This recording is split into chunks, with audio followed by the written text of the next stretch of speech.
So guys, I decided to keep this video as the last one for the editing room part because it's almost a collection of everything we said and everything we talked about on the previous video. Or better, it's a combo of all these things.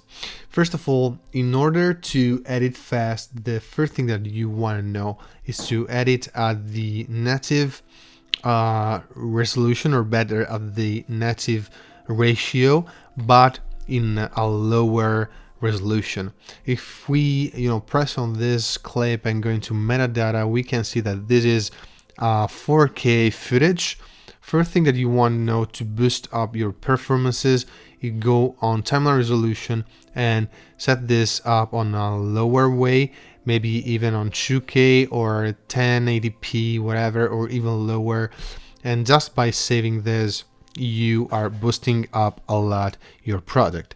Second thing is going on playback.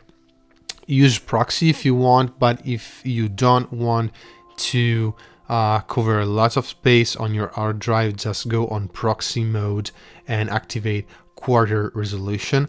In that way, your clips will be played back at quarter resolution. You can see all that noise into my footage that wasn't present on the original file, obviously, but the timeline is going really fast.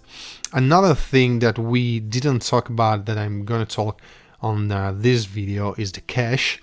We can set up the cache of our project just by going to playback and render cache, or the Fusion memory cache that we have to set up. So we have few modes to set up our cache.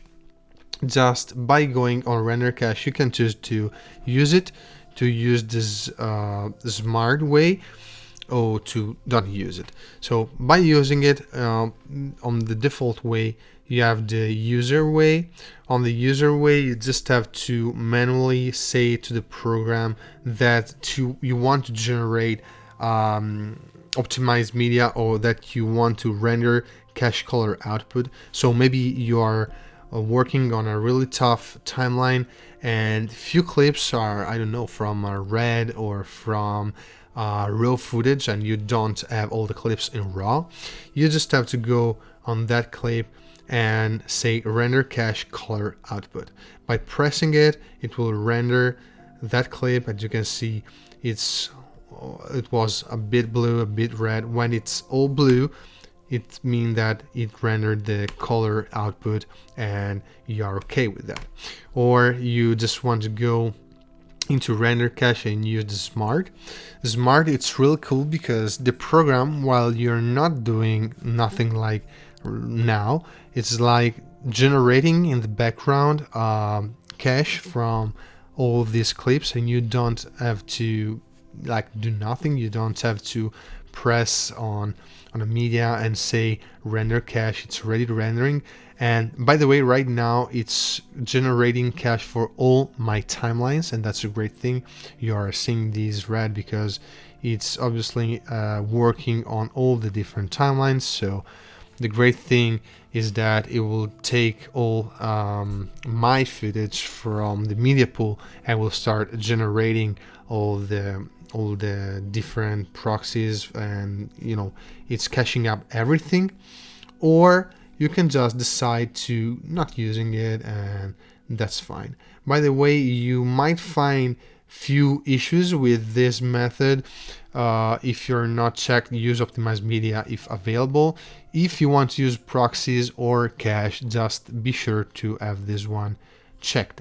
So if you have this one checked, you'll be sure that if you are using the render cache in every way, you're gonna see the files.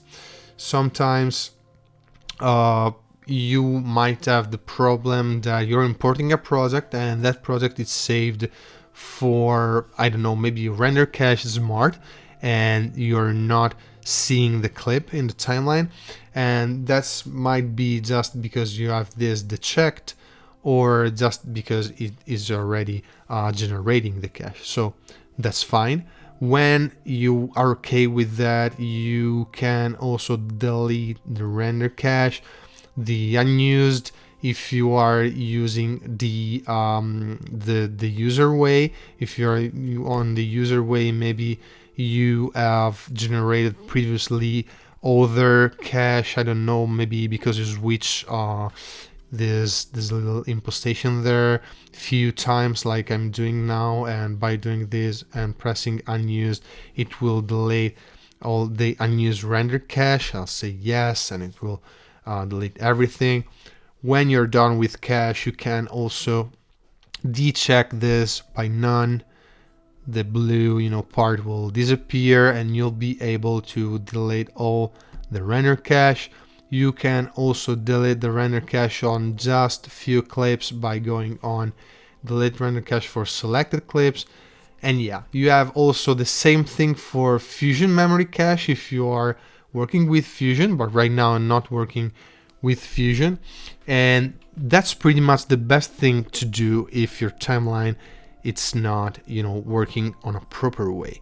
You can use this magic combo that is project settings, timeline resolution. You have a lower timeline resolution. Then going to playback, use a proxy mode quarter resolution. If it's not enough, just go into your media pool and just start generating proxies, or better, optimize media, just by pressing generate optimized media right there.